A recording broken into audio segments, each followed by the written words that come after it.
The Warrior. Often mistaken as a beginner class, but in actuality, Warriors might be the most difficult class to play in all of Azeroth. But that's all the more reason why we're going to simplify it with a macro. In this video, I'm going to show you how to play an Arms Warrior the lazy way. But before we get into that, let's take a look at how you play one, for those who may not know. The Warrior builds up rage and then uses that rage to unleash devastating attacks. Now that may sound simple enough, but the Warrior's rotation can actually change depending on the set of circumstances. However, in this video, we're only going to focus on the basics.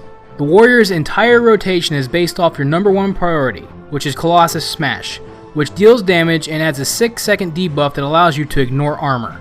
Watch for Sudden Death, which is a proc that will reset Colossus Smash. You want to use it every time it's off cooldown. Next up is Mortal Strike. Use it when it's off cooldown.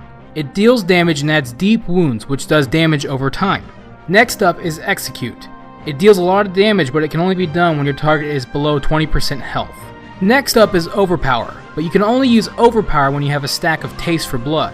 Now Mortal Strike will grant 2 stacks of Taste for Blood, and whenever your target dodges you, you gain 1 stack of Taste for Blood. Next up is all about keeping your rage from topping off, and you can use one of 2 attacks, either Slam or Heroic Strike. Use Slam when you have less than 4 stacks of Taste for Blood. If you have 4 or more stacks, use Heroic Strike. After that, you're going to want to use Dragon Roar if you've chosen that talent. Then there's Battle Shout, which is a buff that increases your damage but also generates rage. And lastly, if you've got nothing else to do, you can always cast Heroic Throw.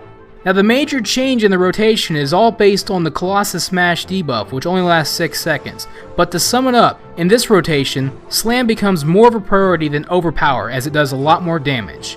Now the AoE rotation isn't too different, just adds a couple more abilities. Cast Sweeping Strikes every 10 seconds so you'll hit more targets, and use Thunderclap every 15 seconds to keep deep wounds on multiple targets. Now Warriors have quite a few cooldowns, but the one I want to focus on is Charge. You should always start out a fight with Charge because it'll generate rage, it'll stun the enemy, and it'll get you right into the combat. For other cooldowns, there are quite a few, but they're pretty self-explanatory, so use them wisely and use them often. And that's a very basic way of how you play an Arms Warrior. It's a lot to keep track of, but you can put most of these abilities in one button, and I want to show you how. In order to do this, you're going to need a mod called Macro Toolkit, which can be found on Curse. There will be a link in the description below. This mod is mandatory because it allows you to extend the size of your macros. So download it, create a new macro, and extend the macro. After that, you're going to want to put all this text in the macro. Relax, I've added the text in the description below so you can just copy it from there. There are 2 macros, one for single target and one for AoE. Basically, the way these macros work is that they're going to try to cast all of your attacks and all of your cooldowns as they become available. So what you're going to want to do is spam away, because if you don't spam, they might not work properly. Now Heroic Strike and Slam are not in the macros, so you're going to want to put those on separate buttons because of how they work. So it may not be a one button for the entire rotation, but this way you can control your rage dump more effectively. This also makes it easier to use these macros during the Colossus Smash phase. Now it goes without saying, these macros are no replacement for playing the game normally, so you theory crafters can chill. These macros are for the average Joes, the lazy gamers, or the people with handicaps like myself.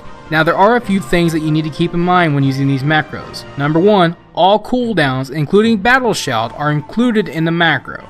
So if you're the type of person that likes to manage your cooldowns separately, you're going to want to take those out of the macro. Among these cooldowns is Charge. The macro will charge for you, but if you're not careful, you're going to charge into enemies that you don't mean to. So if you're having a hard time keeping control, you might want to remove Charge from the macro. And sometimes the macros are going to cast Dragon Roar or Thunderclap while you're charging, so keep that in mind as well. Speaking of Thunderclap, the biggest flaw with the AoE macro is that it will cast Thunderclap a little bit more often than it should. And lastly, I've included Heroic Throw in the macro, but Heroic Throw isn't used very often. On the other hand, Shattering Throw is very important. It's a cooldown that you should be using as often as possible, so if you choose to, you can always remove Heroic Throw and replace it with Shattering Throw. And there you go. They're not perfect, but no macros are. But they're great for questing, dungeons, battlegrounds, and even LFR. And that's basically how I play an Arms Warrior, so if you're interested, give it a shot. And if you like this video, comment, rate, and give me feedback. Thanks for watching, have a wonderful day. This is TheKephas. Until next time.